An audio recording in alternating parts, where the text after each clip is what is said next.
महाकाल भावांनो, तर आज 31 डिसेंबर आहे. इयर एंड होत आहे, सगळ्यांना माहिती आहे.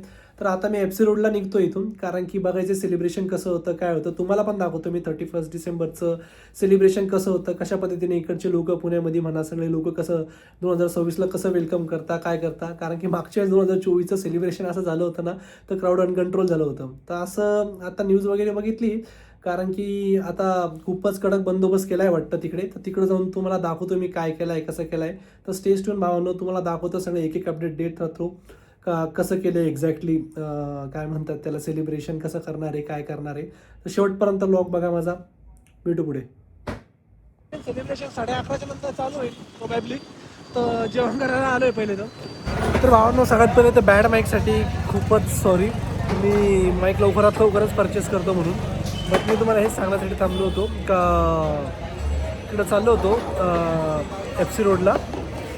पण भूक खूप लागलेली होती. मी ऑफिसला आल्यापासून जेवण नाही केलेलं होतं, म्हणून सगळ्यात पहिले म्हटलं पावभाजी वगैरे खातो थोडं. तर वाकडला इथे MS12 पावभाजी आहे, तिथे आलो पावभाजी वगैरे खातो. एक पावभाजी तवा पुला ऑर्डर केला आहे, तर ते वगैरे खाऊन जातो पुढे. कारण की आता अराऊंड 10:15च्या आसपास झाले, तर 11:45च्या आसपास पोचतो. कारण की शो म्हणा किंवा काय ते क्राऊडचं हे म्हणा, ते सगळं 11:30च्या नंतर चालू होणार आहे. तर त्यासाठी बाई एक नंबर आले.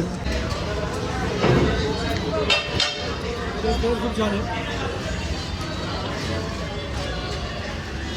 भावांनो. खरं म्हटलं ना, तर इतक्या रात्रीच्या वेळेस गर्दी नसते बरं इकडं. म्हणजे जनरली रोड पूर्ण खाली असतो, फक्त ट्रॅव्हल्स वगैरे दिसतात ना तुम्हाला, हेच राहतात.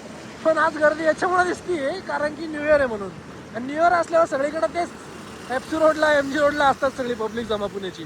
तर तिकडेच तुम्हाला दाखवण्यासाठी चाललोय. तर स्टेशन भावांना दाखवतो सगळं काय पुढं. बाई ट्रॅफिक बघा तुम्ही, फक्त ट्रॅफिक बघा. तर रात्री 12 वाजताच्या आसपास आले, म्हणजे 12 वाजले अराऊंड, 11:30 झाले मला. आणि ट्रॅफिक बघा, नुसती ट्रॅफिक बाई.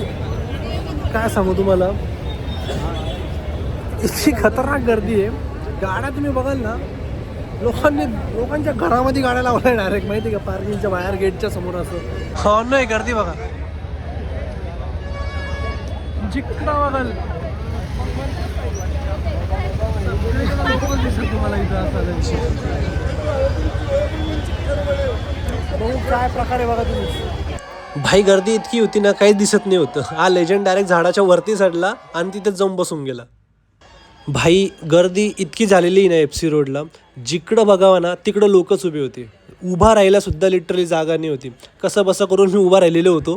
आणि नंतर मग सगळे फक्त एकच वेट करत होते की भाई कधी 12 बाजू राहिले, कधी सगळे वरती बलून सोडतं. काही लोक तर लिटरली बसला लटकून उभी होती. शेवटी ज्या मोमेंटचा सगळ्यांना वेट होता ना, ती मोमेंट आलीच.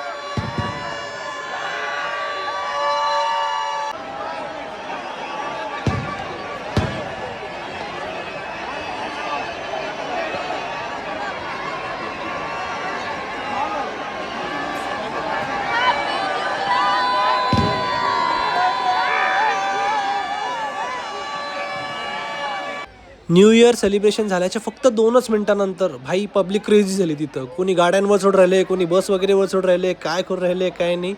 पण मग नंतर इतकी खतरनाक गर्दी झाली ना, काहीच नाही, कोणी लेडीज बघत नाही, काही नुसते सोडून राहिले एकामेकाच्या अंगावर.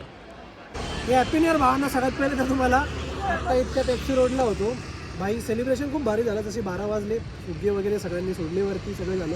पण भाई त्याच्यात 2च मिनिटानंतर इतकी खतरनाक स्टॅम्पेड म्हणता येईल किंवा अशी चेन्नऱ्यांनी व्हायला लागली ना, तर लिटरली असं वाटलं का भाई आपण आपल्या संस्कृतीला विसरत चाललो आहे सगळ्यात पहिले. तर त्यानंतर लेडीज, लहान मुलं काहीच बघत नाही भाई, सगळं नुसतं ढकलाढकली करत होते एकमेकाला.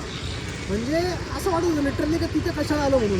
मी तर या रिझनसाठी आलो होतो का भाई तुम्हाला दाखवायचं होतं मला तर ॲक्च्युली कसं असतं न्यू इयरचं सेलिब्रेशन पुण्यामध्ये.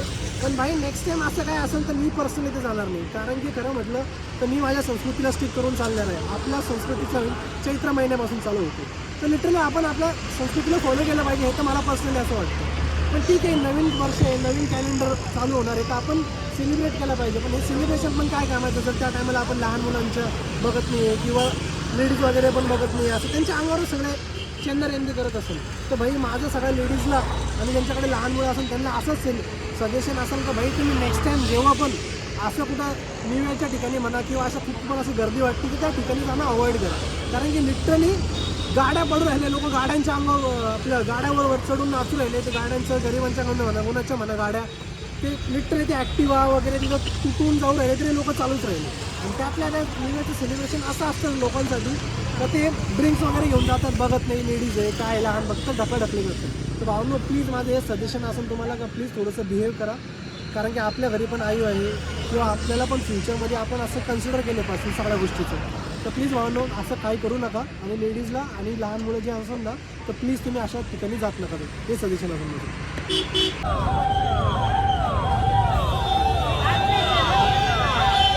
2026 न्यू इयरची सुरुवात गणपती बाप्पाच्या नावाने. नवीन वर्षाची सुरुवात ही गणपती बाप्पाच्या दर्शनानेच केली. गर्दी खूप झालेली होती म्हणून बाहेरूनच दर्शन केले आणि बाप्पांना सांगितलं की बाप्पा नवीन वर्षी सुख समृद्धीने जाऊ दे आणि आशीर्वाद तुझा नेहमी राहू दे. तर बस भावांनो, अशा प्रकारे मी माझ्या 2025चा एंड केला आणि 2026ची सुरुवात ही गणपती बाप्पाच्या आशीर्वादाने केली. तुमचा कसा झाला हे कमेंटमध्ये नक्कीच सांगा. I hope most of the जणांची एंड आणि सुरुवात ही झोपेतच झालेली असावी. Happy new year once again भावांनो. जय श्री महाकाल.